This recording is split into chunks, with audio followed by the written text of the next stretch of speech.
Hello friends, आज हम फिर से स्टैटिस्टिक पढ़ेंगे।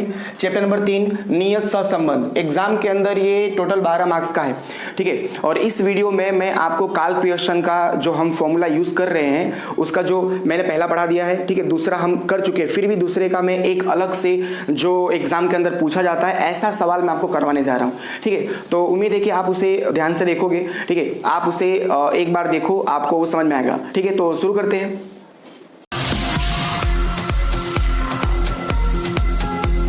गाइस, हम पार्ट 3 पढ़ रहे थे, ठीक है। पार्ट 3 में नियत संबंध हम पढ़ रहे थे और नियत संबंध में कार्ल पियर्सन का ही फॉर्मूला यूज होता है, ठीक है। तो कार्ल पियर्सन में 3 फॉर्मूले यूज किए जाते थे, जिसमें से पहला मैंने सिखा दिया था, दूसरा भी सिखा दिया था। अब ये दूसरा वाला ही फॉर्मूला मैं आपको बताने जा रहा हूँ फिर से, ठीक है, और थोड़े अलग तरीके से। गाइस, यहाँ पे आप देख सकते हो काफी कुछ मैंने लिखा हुआ है। हो सकता है कि आपको कुछ दिखाई ना दे रहा हो, या हो सकता है कि आप इसमें कंफ्यूज हो रहे हो, लेकिन अगर आप मेरे साथ साथ देखोगे तो आपको सारी बातें क्लियर होती जाएंगी, ठीक है। आपको ये मेरे साथ ही देखना है, ठीक है। आप मेरे साथ साथ जैसे मैं बता रहा हूँ वैसे वैसे आप उतना ही बस देखोगे तो आपको ये बातें समझ में आने लगेंगी। सारी चीजें नहीं देखनी, ठीक है। जैसे अर्जुन को केवल और केवल चिड़िया की आंख ही दिखाई देती थी, वैसे ही आपको केवल जहां मैं बताऊंगा वहीं आपको देखना है, ठीक है। तो चलो शुरू करते हैं। सबसे पहला हमारा सवाल इसके अंदर है कि आपको देखो यहाँ पे एक्स और वाई दे दिया है, ठीक है। कभी कभी ये एक्स नहीं देता है, आपको यहाँ पे कोई नाम लिख करके दे देता है, ठीक है। और जब कोई भी नाम अगर इनकी जगह पे लिख करके देगा तो आपको पहले वाले को एक्स मानना होता था और दूसरे वाले को वाई मानना होता था, लेकिन यहाँ पे पहले से ऑलरेडी आपको एक्स और वाई दे दिया है, ठीक है। एक्स और वाई आपको दे दिया है। आप देख सकते हो कि सारे के सारे आंकड़े कैसे बड़े हैं, ठीक है। 3-3, 4-4 डिजिट के नंबर्स हैं, तो पहला वाला तो नियम नहीं लगेगा, ठीक है। अब बचता है दूसरा और तीसरा, ये दो हमारे पास नियम बचते हैं, तरीके बचते हैं, ठीक है। तो आप पहले पढ़ लेते हैं सवाल। तो देखोगे वाई का एक्स के प्रति नियत संबंध रेखा, तो आपको यहाँ पे नियत संबंध रेखा आपसे पूछ लिया गया है, ठीक है, पहला सवाल।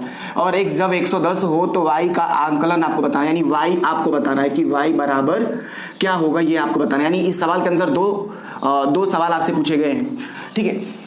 तो अब आपको पता चल गया कि रेखा बताना है और मूल्य बताना है, ठीक है। रेखा का फॉर्मूला क्या है, मूल्य का फॉर्मूला क्या है, ये मैंने आपको वीडियो नंबर 1 चैप्टर 3 के वीडियो नंबर 1 में मैंने आपको बता दिया है। अगर ना पता हो तो आप वहां पे जाकर के देख सकते हो, ठीक है। तो चलो, आपको x दिया है और y दिया है, ऐसा आपके पास है। अब आप इसे कॉलम में लिख लो। तो x को मैंने लिख लिया और y को मैंने लिख लिया, ठीक है। बड़े बड़े आंकड़े हैं तो अब हमारा काम क्या होता है कि हम x बार और y बार निकालें, ठीक है। ध्यान से देखते जाना मेरे साथ।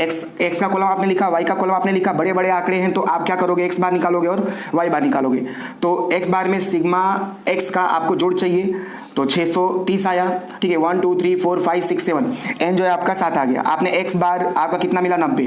वैसे ही आपने y का जोड़ किया और n से भाग दिया तो आपको कितना मिला, 26,000, ठीक है। ये मिल गया आपका x बार और y बार। गाइस, यहाँ पे मैं आपको बताना चाहूंगा कि मैंने आपको बताया था कि x बार और y बार जब पॉइंट में ना मिले तो तीसरा नियम लगाओ, ठीक है। मैंने ऐसा आपको बताया था। लेकिन मैं आपको एक बात बता दूं कि कार्ल पियर्सन के हमारे पास 3 सूत्र हैं, तीनों में से आप कोई भी यूज कर लो, किसी भी सवाल पे तीनों में से कोई भी फॉर्मूला यूज कर लो, आंसर मिलेगा, ठीक है। ये तो बस कैटेगराइज किया गया है कि भाई ऐसा होगा तो ये लगाना, ऐसा होगा तो ये लगाना, ठीक है। इस तरह से मैंने कैटेगराइज किया है। लेकिन इसमें एक रहस्य बात यह है कि एक सवाल में तीनों में से कोई भी सूत्र यूज कर लो, आंसर आपको मिल जाएगा, ठीक है। तो यहाँ पे हमें एक्स बार और वाई बार हमारा पॉइंट में नहीं है तो हमें तीसरा वाला फॉर्मूला लगाना चाहिए था, लेकिन हम यहाँ पे दूसरा वाला यूज करेंगे। क्यों? क्योंकि जब भी, याद रखना गाइस, जब भी 4 डिजिट का या 3 डिजिट का अगर नंबर है तो आपको दूसरा वाला ही फॉर्मूला लगाना है, ठीक है, चाहे वो पॉइंट में आए चाहे ना आए, ठीक है। तो ये थोड़ा याद रखना पड़ेगा आपको, ठीक है। तो यहाँ पे ये बात समझ में आई होगी आपको मैं क्यों u और v में कन्वर्ट करने जा रहा हूँ, क्योंकि आप देख सकते हो 4-4 आंकड़े हैं, ठीक है। डिजिट कितने हैं, 4-4 के हैं, ठीक है। 3 2 5-5 आंकड़े आप देख सकते हो यहाँ पे, ठीक है। तो चलो, अब हमारा काम क्या है, u और v में कन्वर्ट करना, ठीक है। अच्छा, अगर हम तीसरा वाला फॉर्मूला लगाएंगे तो बस आंसर आएगा, लेकिन बड़े बड़े आंकड़े आएंगे, ठीक है। जब आप 1800 का स्क्वायर करोगे तो सोचो कितना बड़ा आंकड़ा आ जाएगा। यहाँ पे ऑलरेडी यहाँ पे 5 डिजिट है, वो 10 डिजिट हो जाएगा, फिर उसका जोड़ आपका बहुत ज्यादा आएगा। इसके लिए तीसरा वाला हम नियम जो है, कार्ल पियर्सन का तीसरा फॉर्मूला हम यूज नहीं करेंगे। हम कौन सा यूज करेंगे, दूसरा वाला, u और v में कन्वर्ट करेंगे। और u और v में कन्वर्ट करने का मतलब क्या होता है कि आप उसको छोटा कर रहे हो, ठीक है। देख रहे हो आप, ये 55 था, 0 हो गया, कितना छोटा हो गया। यानी आप u और v में कन्वर्ट करो मतलब उसको छोटा कर रहे हो। जब छोटा हो जाएगा तो कैलसी पे उसका आप गुणा और जोड़ आपको सही मिलेगा, ठीक है। तो चलो u और v में कन्वर्ट किया जाए। तो जैसे मैंने आपको पहले बताया है कि x को किस में कन्वर्ट करना है, u में, और y को कन्वर्ट करना है v में। तो ये मैंने कैसे लिखा वो मैं आपको बताने जा रहा हूं कि u बराबर x आपने लिखा कंपलसरी u बराबर x लिखना पड़ता है माइनस 55। अब आपकी मर्जी, इसमें से आप कोई भी आंकड़ा ले लो, मैंने यहाँ पे 55 ले लिया है, आप चाहो तो 80 ले सकते हो, 100 ले सकते हो, जो आपको लेना हो, ठीक है। लेकिन हो सके तो सबसे छोटा वाला आंकड़ा लेना। सबसे छोटा वाला आंकड़ा अगर आप लेते हो, अंक लेते हो सबसे छोटा वाला, तो आपका कोई भी माइनस में नहीं आएगा, ठीक है। कोई भी आपका ये जो माइनस करोगे आंसर आपका, जैसे देखो यहाँ पे माइनस में आ गया है, तो यहाँ पे कोई भी माइनस में नहीं आएगा क्योंकि आपने सबसे छोटा वाला लिया है, ठीक है। तो x माइनस 55, तो मैंने यहाँ 55 ले लिया, आप कोई भी ले सकते हो। अब बटे में यहाँ पे देखो मैंने 5 लिया है। क्यों 5 लिया है? क्योंकि देखो 5 5 0 0 0 0, ठीक है, इस तरह से 5 और 0 5 और 0 5 0 5 0 5 0, ये कौन से पहाड़े के अंत में आता है? तो 5 के पहाड़े के अंत में आपको देखने को मिलेगा। तो इसके लिए ये 5 के पहाड़े से ये कॉमन है, 5 के पहाड़े में ये सारे आंकड़े आते हैं, इसके लिए मैंने 5 से डिवाइड कर दिया, जिससे ये कॉमन होगा उससे आपको डिवाइड करना है, ठीक है। तो मैंने 5 से डिवाइड कर दिया। अब आपको क्या करना है, देखो ये कैसा है, x माइनस 55 बटे में 5 कैसा है पता चला होगा, ठीक है। तो यहाँ पे देखो 55 माइनस 55 क्या आ गया, 0, ऊपर 0 है, 0 बटे में 5 करोगे तो 0।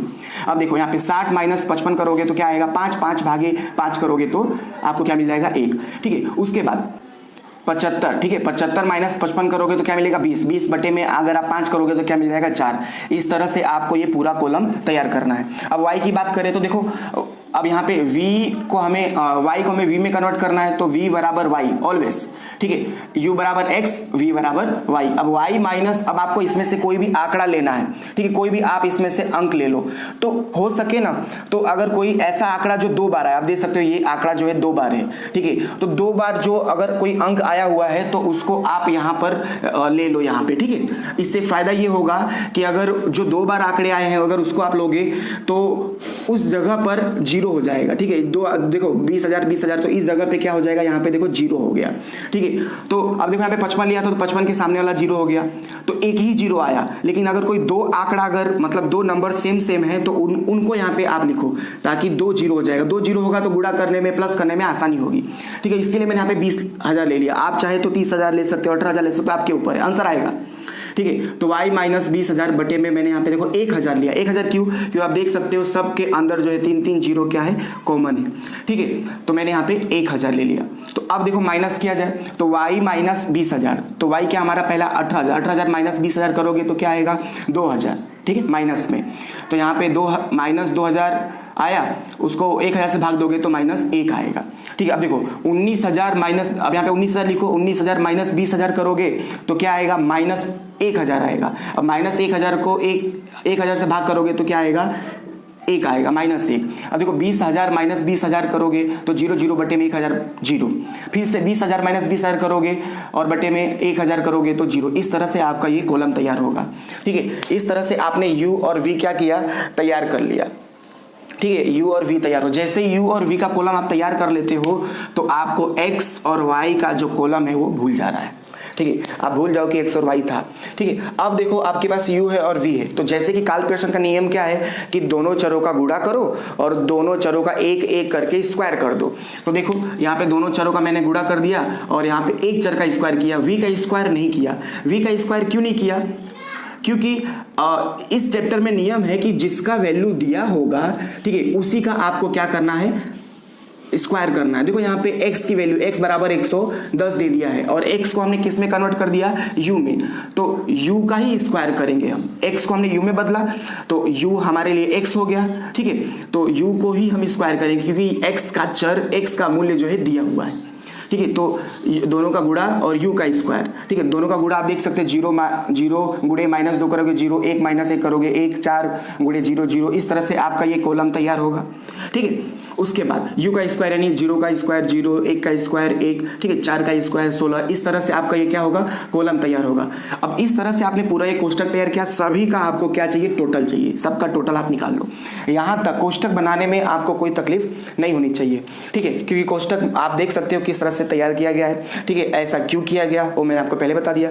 तो इस तरह से आपका ये क्या हो गया, कोष्टक तैयार हो गया, ठीक है। अब कोष्टक तैयार हो गया तो सबसे पहला काम मैंने आपको बताया है, 4 चीजें हमें करनी पड़ती हैं। सबसे पहले हमें b निकालना है, फिर a निकालना है, ठीक है। उसके बाद हमें क्या करना है, y कैप निकालना है, ठीक है। उसके बाद आपको मूल्य निकालना है। तो चलो देखना, अब ध्यान से यहाँ पे देखना, ठीक है, ध्यान से देखते रहना। तो सबसे पहले आपको यहाँ पे हेडिंग लिखनी पड़ती है जब भी निकालोगे, y का x के प्रति नियत संबंध, ठीक है। ये आपको ऊपर दे दिया है कि भाई यही निकालना है, तो y का x के प्रति नियत संबंध, ऐसा आपने लिख दिया। फॉर्मूला क्या है कि अब r वाला ही फॉर्मूला है, r ही यहाँ पे b समझो आप। तो फॉर्मूला क्या है आपका कि जब भी u और v में कन्वर्ट करते हो तो फॉर्मूला हमारा बनता है n sigma u v minus sigma u sigma v divide by n sigma u square minus v square. अब यहाँ पे एक चीज़ ये नया आ गया है, ठीक है, आप देख सकते हो कि यहाँ पे C Y divide by C X है। एक बात मैं आपको क्लियर कर दूँ, पार्ट 2 में ऐसा कोई डिवाइडेशन करने की ज़रूरत नहीं होती है, लेकिन पार्ट 3 में डिवाइड करना पड़ेगा। C Y divide by C X आपको करना पड़ेगा। क्यों करना पड़ेगा? क्योंकि आपने यहाँ पे देखो डिवाइड किया है, ठीक है। अगर आप डिवाइड करते हो यानी भाग करते हो u और v में कन्वर्ट करते समय, इस चैप्टर के अंदर अगर आप भाग करते हो तब आपको यहाँ पे C Y divide by C X करना ही पड़ेगा, ये बात याद रखना। तो यहाँ पे मैंने क्यों लिखा आपको पता चला होगा, ठीक है। चैप्टर 2 में अगर आप भाग करोगे u v कन्वर्ट करते समय तब आपको वहाँ पे गुणा करने की जरूरत नहीं है, लेकिन इस चैप्टर में अगर आप u v में कन्वर्ट करते समय अगर आप डिवाइड करते हो तो यहाँ पर आपको ये गुणा करने की जरूरत पड़ेगी, ठीक है। चलो, तो ये आपको पता चला होगा कि ये कहाँ से आया। अब वैल्यू पुट करते हो, देखो n कितना है 7 है, 7 आपने रख दिया, ठीक है। u और v का मान कितना हमारे पास 684 आपने यहाँ पे रख दिया, ठीक है। u सिग्मा u का वैल्यू आपने यहाँ पे रख दिया, जो जोड़ किया था आपने सिग्मा u का वैल्यू आपने रख दिया, v का वैल्यू आपने रख दिया, ठीक है। n की वैल्यू आपने रख दी, सिग्मा u स्क्वायर की वैल्यू आपने रख दी यहाँ पे, ठीक है। और सिग्मा u हमारे पास कितना है 49 आपने रख दिया, गुणे अब देखो सी वाई पे जाओ तो आपका y जो है ये रहा, ठीक है। आपने y को v में कन्वर्ट किया यानी आपका पूरा ये y वाला है, तो y वाले में आपने किससे भाग दिया 1000 से, तो आप यहाँ पे 1000 देखो लिख दो। सी एक्स यानी आप x वाले में जाओ, ये आपने u को x में कन्वर्ट किया यानी आपका ये x का कॉलम है, ठीक है। इसमें आपने किससे भाग दिया 5 से, तो यहाँ पे आपने 5 लिया। ये वैल्यू कैसे आई आपको पता चला होगा, ठीक है। तो अब देखो इन दोनों का गुणा करो, इन दोनों का आपको गुणा करना है, ठीक है। ये क्या है, गुणा करते जाना है इन दोनों का, इसका गुणा क्या ये आया, इसका गुणा क्या ये आया। अब इन दोनों का गुणा करोगे आपको 40 67 मिला, ठीक है। अब 49 का स्क्वायर करोगे तो 2401 आपको मिला, ठीक है।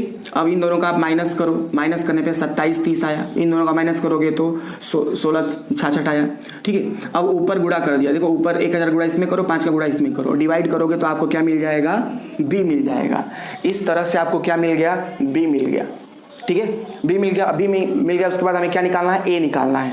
तो a निकालने के लिए देखो आपको यहाँ पे थोड़ा जगह क्या है कम है, बोर्ड थोड़ा छोटा है, तो आप थोड़ा समझना, मैं बोल भी देता हूँ एक बार ध्यान देना, ठीक है। तो a बराबर क्या होता है y बार माइनस बी एक्स बार, ठीक है। तो यहाँ पे देख सकते हो y बार की वैल्यू हमारे पास है 26,000, b की वैल्यू अभी हमने निकाली, ठीक है। उसके बाद x बार की वैल्यू हमारे पास 90 है। अब यहाँ पे आपको गुणा करना, याद रहे माइनस मत करना, पहले गुणा करना, गुणा करके आपने ये निकाला, ठीक है। अब इन दोनों में आपने माइनस किया तो आपको कितना मिला 3495.7, ये मिल गया a। अब देखो अब इसके बाद क्या निकालना है, अब आपको यहाँ पे रेखा निकालना। अब यहाँ पे बात आती है रेखा की, y का x के प्रति नियत संबंध रेखा। रेखा का फॉर्मूला क्या है हमारे पास, y कैप बराबर a plus b x. a की वैल्यू आपने यहाँ पे रखी, v की वैल्यू आपने रखी, x की वैल्यू अगर आप नहीं रखोगे तो उसे हम रेखा कहेंगे। तो ये हमारा रेखा कहलाएगा। क्यों रेखा कहलाएगा, क्योंकि आपने यहाँ पे x की वैल्यू नहीं रखी है, ठीक है। तो जब x की वैल्यू आप नहीं रखोगे तो उसे हम क्या कहेंगे, रेखा कहेंगे। तो ये हमारा रेखा हो गया। हमसे मूल्य भी पूछा था कि x जो है 110 हो तो y बताओ, यानी मूल्य पूछा था हमसे, ठीक है। तो y का x के प्रति नियत संबंध मूल्य, ठीक है। तो मूल्य जब भी आपको निकालना होगा, बात याद रखना, जब भी मूल्य निकालना होगा तो जो रेखा है हमारे पास उसमें x की वैल्यू रख दो। तो ये हमारा रेखा है, आप देख सकते हो। इसमें मैंने क्या किया, x की वैल्यू को देखो मैंने यहाँ पे रख दिया है, 110 वैल्यू रख दी जो हमें दी हुई थी, ठीक है। अब मैंने इन दोनों का गुणा किया, गुणा करने के बाद मैंने इसमें प्लस कर दिया क्योंकि बीच में हमारा प्लस है, प्लस कर दिया तो हमें क्या मिला, y के बराबर कितना मिला 32,55,4, ठीक है, यानी 32,500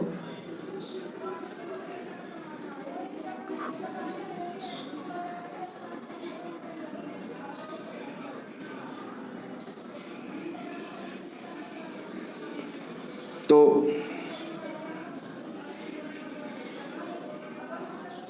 आंसर क्या मिला हमें 32,55,4.6, 6, ये हमारा क्या मिल गया, वाई कैप मिल गया। ठीक है, ये हमारा वाई कैप हो गया। तो हमें यही चाहिए था।